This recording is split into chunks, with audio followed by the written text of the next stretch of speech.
Bom, sei que tem muitos torcedores do CSA colocando na conta do Marcelo Carné essa derrota pelas duas falhas nos dois gols. De fato, ele falhou nos dois gols. No primeiro lance ele fechou muito o lado esquerdo e deixou o lado direito aberto. E o cara pegou um chute de longa distância, surpreendente, assim, exatamente naquele lugar ali onde ele havia deixado espaço, esperando o cruzamento. Falhou, falhou, a decisão foi errada.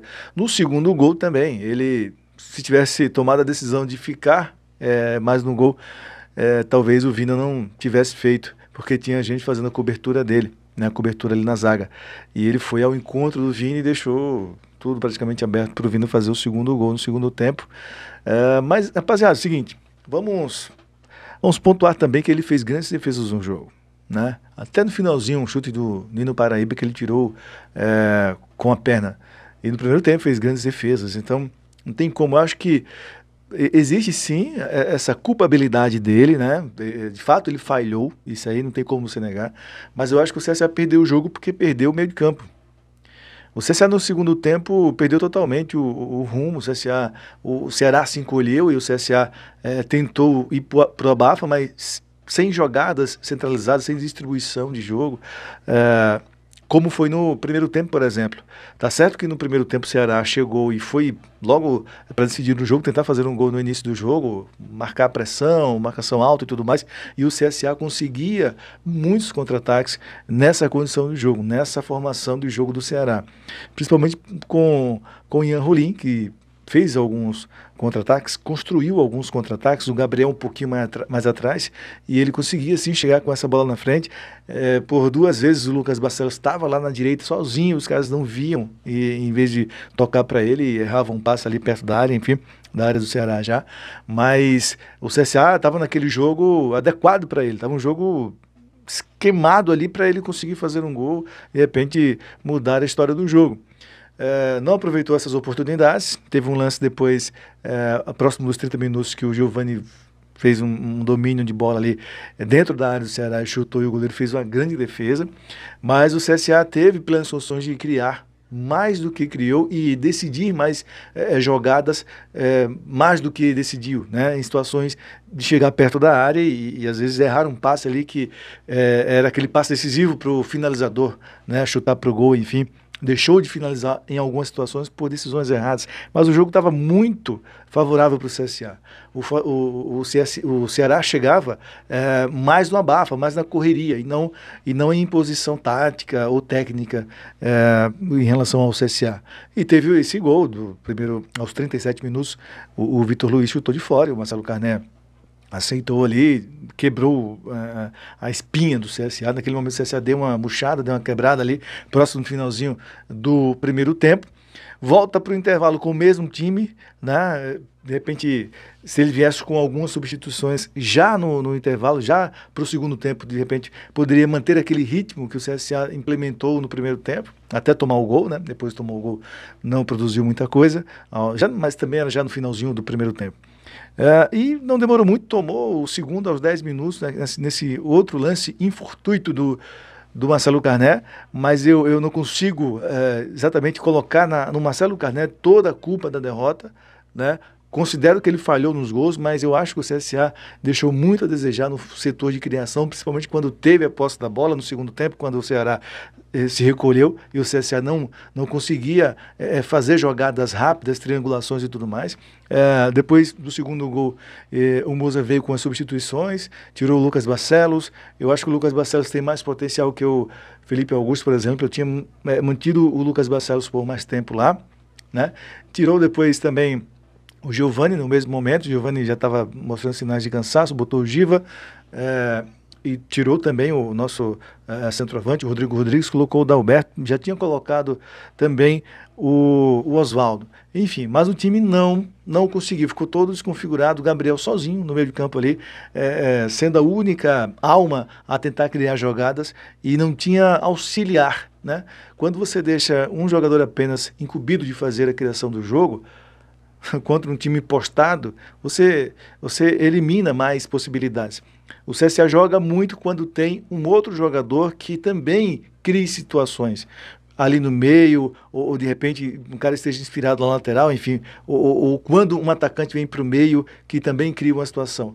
E não ficar apenas esperando pelo Gabriel. O Gabriel, apesar de ter descansado bastante tempo, mas ele ficou sobrecarregado demais nessa função de meio ali, né? Sozinho, tentando criar. Ele ia, voltava, enfim, fez um jogo com uma intensidade, com uma entrega muito grande, Gabriel. Mas ele precisava de ajuda ali no meio. Quando o Moza colocou o Marco Túlio no segundo tempo, achei até que ele fosse jogar ali como um meia, para ajudar, auxiliar o Gabriel nessa função. Não, ficou na ponta, ficou na beirada ali, pela ponta direita, onde o Marco Túlio nunca produziu nada nas beiradas de campo, nunca produziu nada, então, mais uma vez, foi uma peça nula, uma peça nula. O Oswaldo fez uma, duas, três jogadas ainda, mas o Marco Túlio pelo lado direito, nada. Né? Então, acho que o CSA perdeu o jogo assim.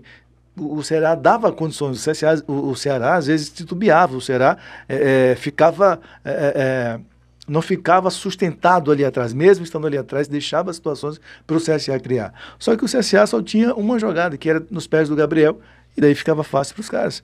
Né? Os Ceará se entregaram bastante, também cansaram pra caramba os defensores do Ceará, mas o CSA tinha pouquíssimas jogadas de criação, principalmente no segundo tempo, quando o Ceará estava postado lá atrás. Né? Contribuiu pra caramba as duas falhas do Marcelo Carné, mas ele tem crédito pra caramba, o Marcelo Carné. Um grande goleiro que o CSA contratou. Uma hora ou outra ele ia falhar, falhou num jogo desse, mas eu não coloco toda a culpa nele, sim, nesse setor de criação do CSA, que o Moza não conseguiu dar auxiliares para o Gabriel nessa questão da criação, né? Principalmente no segundo tempo.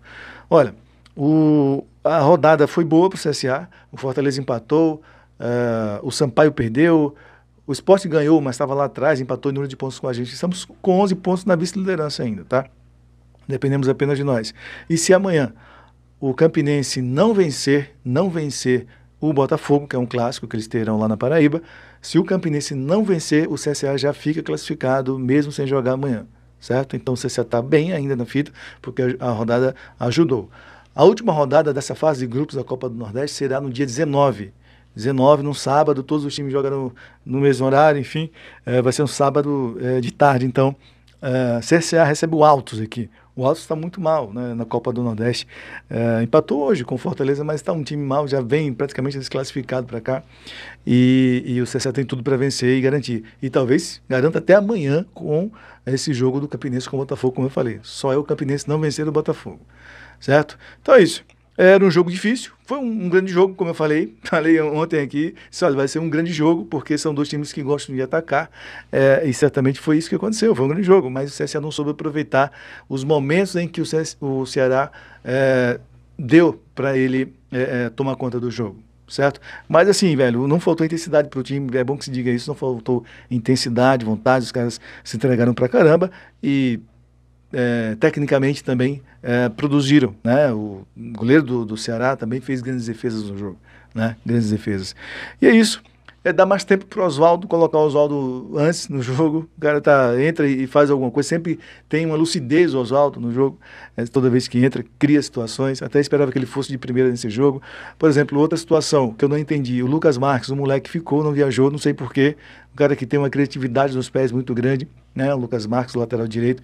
O Cedric não saiu dali de trás, talvez empurrado ali pelo Mendonça, tá certo? Que é um jogador que você tem que tomar cuidado, e certamente foi uma orientação do Moza, mas talvez o Lucas Marques pudesse criar situações também de ataque, jogando ali como lateral. Mas enfim, é isso, né? O time brigou, batalhou, né? Guerreou, isso também é importante. Não fica aquela sensação de que o time foi dominado, de que o time não entrou em campo, não houve isso. Mas o placar foi justo. Eles souberam aproveitar as oportunidades, o CSA, as que teve não aproveitou, e quando teve situações de criar mais situações ainda, ficou refém ali naquele meio de campo, apenas com o Gabriel criando. Beleza, rapaziada? Então é isso. Esqueci, mas nunca é tarde para pedir, mesmo em derrota, deixa like aí no vídeo que é fundamental, tá bom? Inscreva-se no canal, você que ainda não é inscrito. Tamo junto, valeu, abraço, tchau!